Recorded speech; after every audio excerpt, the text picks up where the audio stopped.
mixtures be separated? Yes, because the substances in a mixture are not chemically combined. The components may be separated by physical or mechanical means. The methods of separation are based on the physical properties that make up the mixture. Some of these methods are the following. Number 1. Evaporation. Evaporation is the process of changing a liquid into vapor by heating.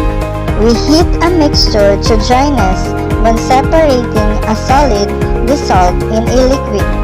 Example, if you boil salt water, the water will evaporate and the salt will be left behind.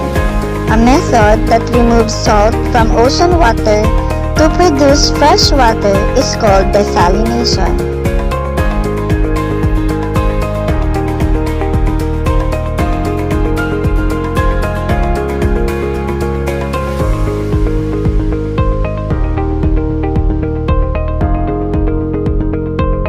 Number 2. Filtration.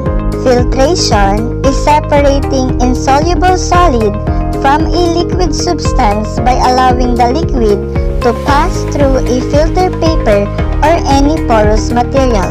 The solid that is retained in the filter paper is called residue.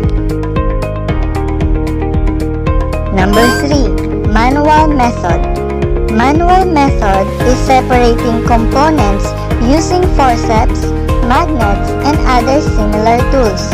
This method is often used in mixtures with components of different sizes.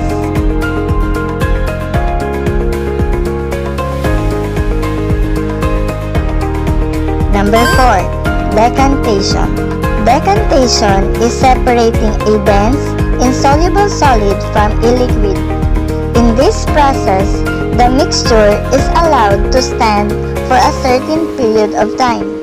When the solid component settles on the bottom of the container, the liquid components may be poured into another container.